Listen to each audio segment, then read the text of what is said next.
Really. Thank you, Chris. All right. So I have a regular writing practice that I do in the mornings, partly to continually generate new material and just keep the machinery oiled, partly to keep unpacking the writer's voice, and partly because I'm just simply passionate about writing and I love to do it. What I'm attempting to do is what's called stream of consciousness writing, or free writing, where my mottos are, garbage is good, and quantity leads to quality. But I'm seldom able to overcome the bad habit of editing while I write. All right? How many writers do we have in the crowd? A lot of them. Okay. You guys probably recognize this. So what's happening is that the critic is on the creator's back during the act of creation. All right? Reminds me of an old college roommate I had who used to study while listening to Bob Dylan albums, which to me seemed inscrutable. Like, it's like having somebody talking politics in your ear while you're trying to focus on English comp or trig or something. So this is what happens. The critic continually tosses grammar and punctuation at me while I'm writing, continually badgers me about my split infinitives and sentence-ending prepositions, something up with which it will not put. And constantly pesters me to keep going to the thesaurus in midstream to find a better word. Questions my logic and my structure and even the truth, when all I want, or I should say all the creator wants, is some momentum and a halfway original idea. Now, occasionally I turn to the critic and I say, "You out." When the creator's done, then you can come in and do your thing, but not until then. Because otherwise what's happening is I'm driving with one foot on the gas and one on the brake, and it's having a constipating effect on my work. It's the opposite of free writing, all right? And this whole drama is set against the backdrop of another constraint on my passion for writing, which is that when I sit down to write, I'm not just hearing the voice of a critic. I'm also hearing a whole brass section of fears and insecurities about being a writer at all. Doubts about my abilities, fears of rejection, which in this profession is enough to stun a panhandler. And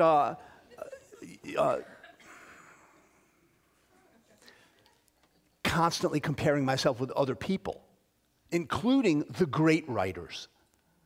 And I actually do this. I sometimes picture them sitting around my office while I'm writing, laughing and slapping their knees. And this does not help. This does not help. It's like having an autoimmune disease where the body's attacking itself. But I had a rabbi tell me once that I should write despite all of the arguments against, because writing is ultimately a labor of love like service, he said. And like service, it's not about me. He said, it's not about whether you're comfortable or whether you can measure the effect of your good words, your good deeds in the world, or even whether anybody says thank you. He says, it's about something you need to say that you believe the world needs to hear. And he said, you should say it as much because the world needs to hear it as because you need to say it. So, the desire to make room in our lives for passion, in whatever form and in whatever arena it is, will have to continually make peace with the forces of decay and distraction. All the voices of resistance and inhibition from both within and without that can pretty easily rob you of your vitality if you let them. All right? But ultimately, I think the human psyche is a little bit like the earth. It's a closed system in the sense that there's no away as in running away.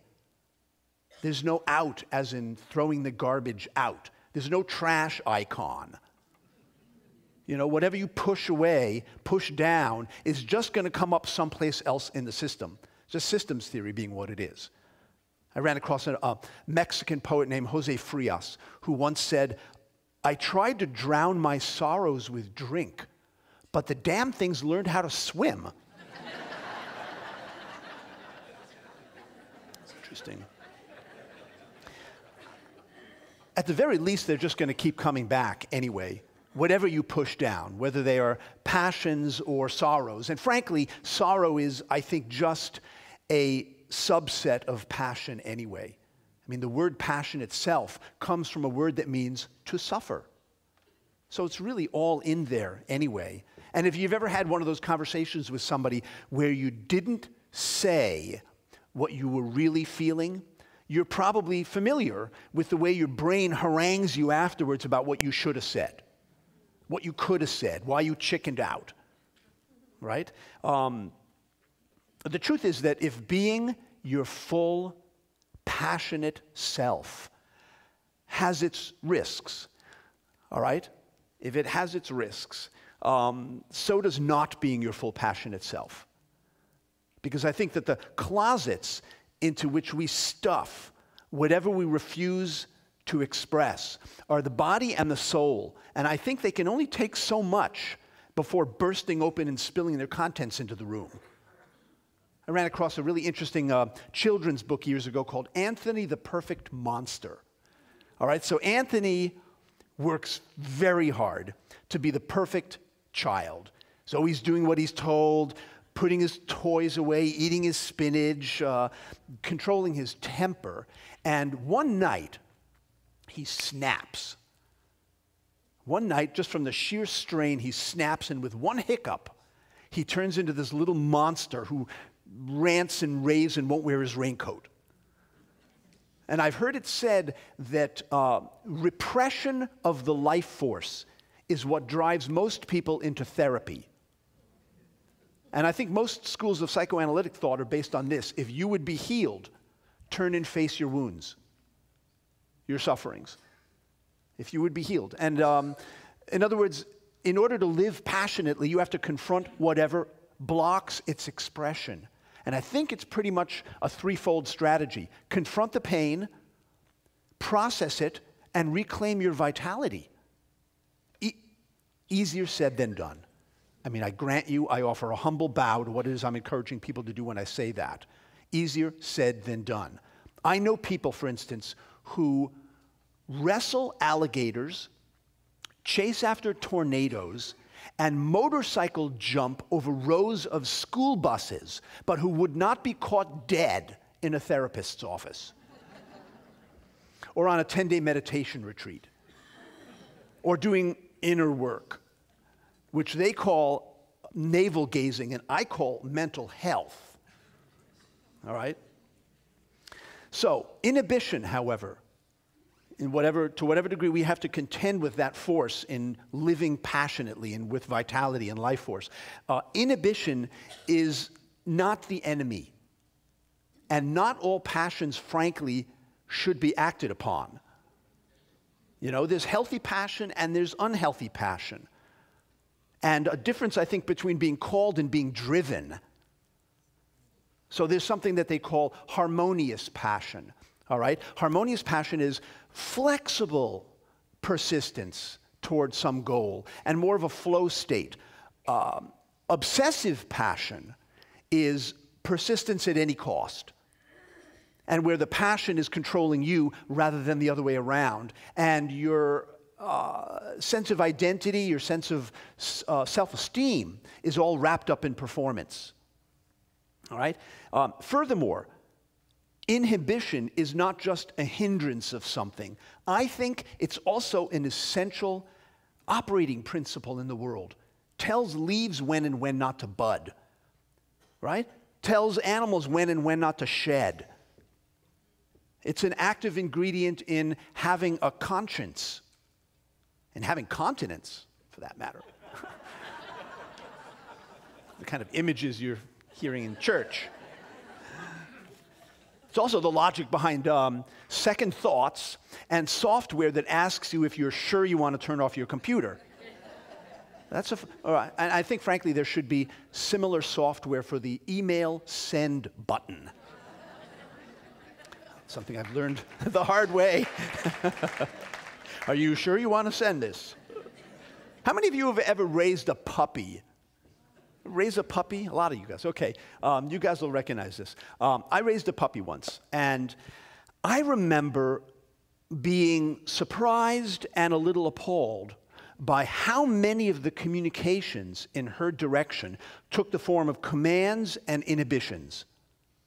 Come, sit, stay, lie down, quit jumping, no barking, drop it.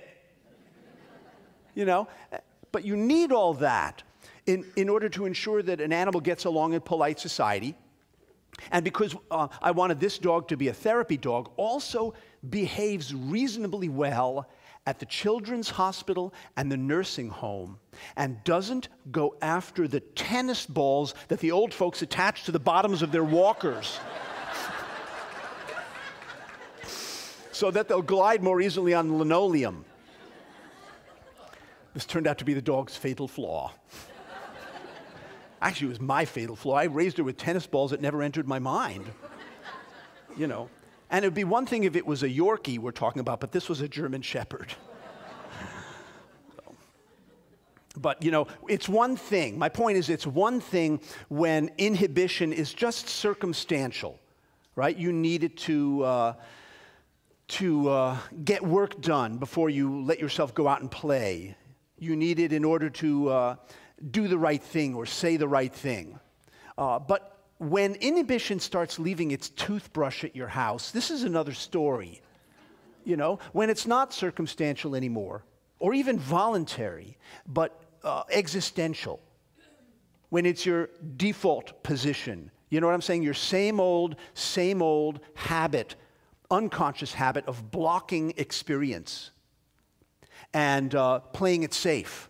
Then I think you need to hit the reset button, frankly, because I think at this point, your passion-driven movement into the world is being obstructed, and I think you're in danger of grinding to a halt. So I want to share a few things that I've learned about how to ungrind it by working on especially the Vital Signs book, but also just living it out. Here's the first one. Passion can be cultivated, can be turned on as well as off. This is not one from the either you've got it or you don't department.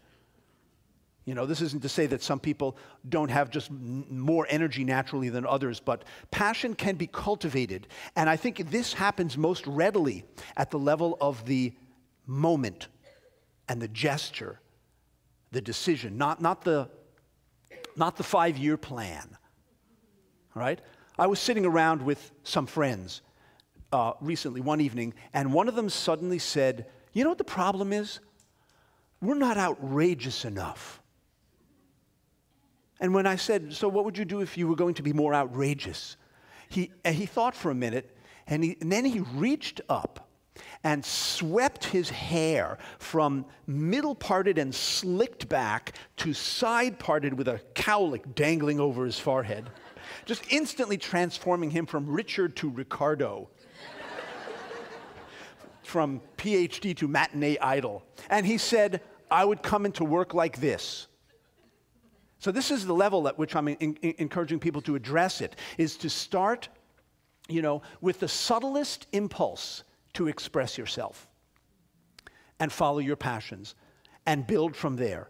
In other words, to identify little moments of choice that take you either toward or away from your sense of aliveness and vitality, and to look at it you know, rather than the extreme makeover approach.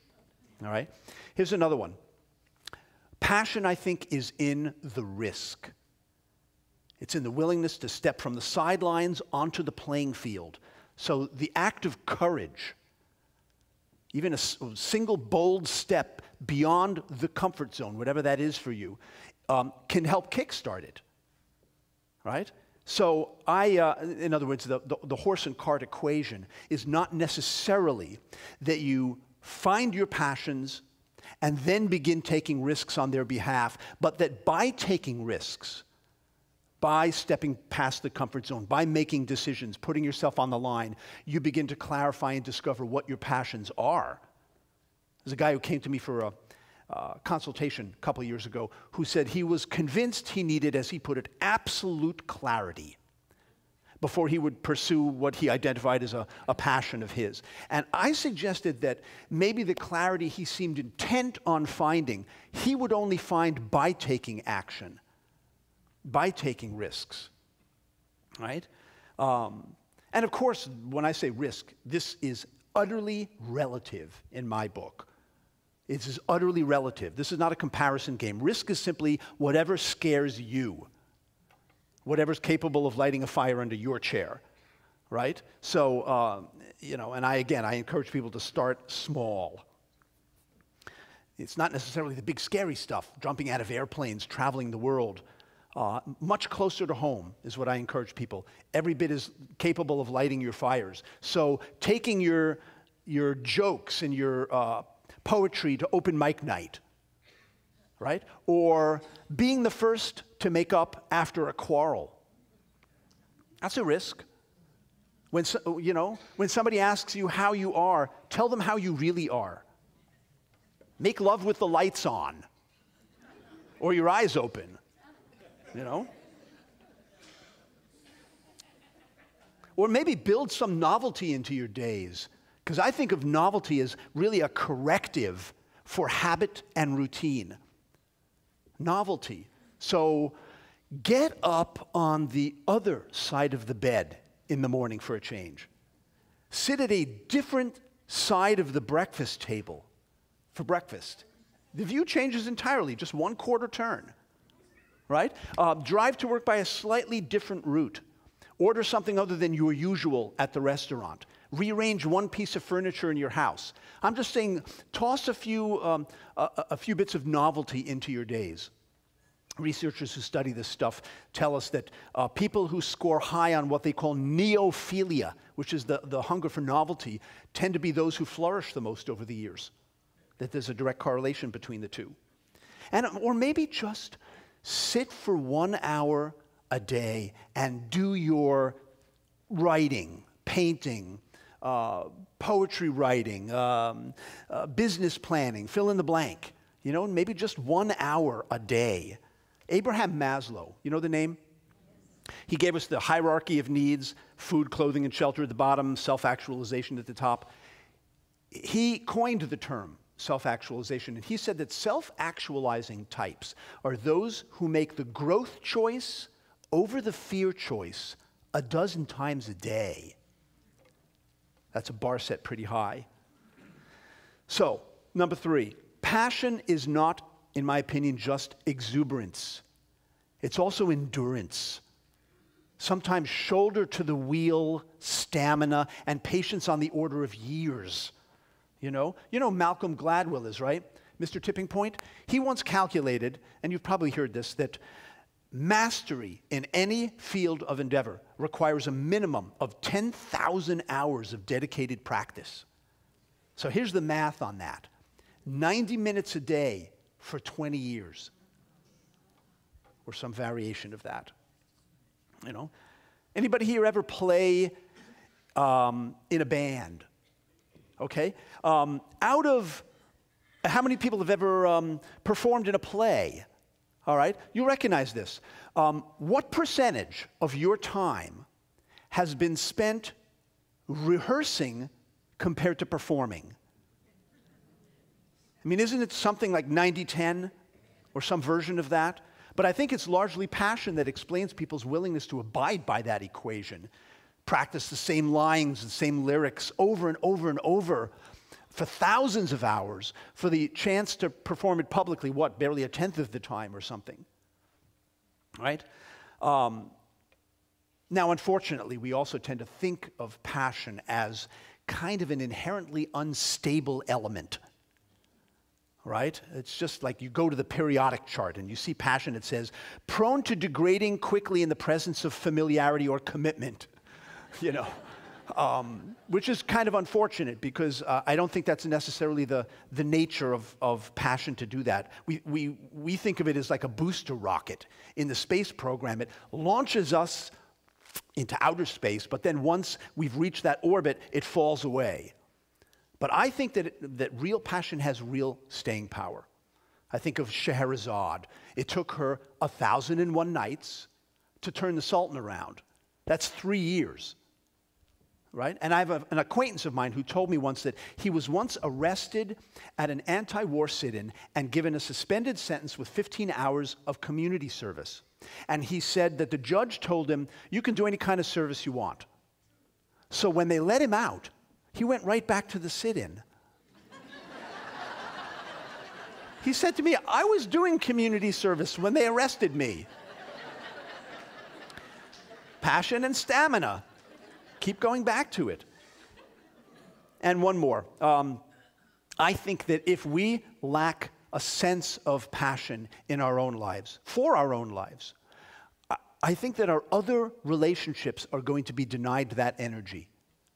Our partnerships, our friendships, our children, our communities, corporations, classrooms,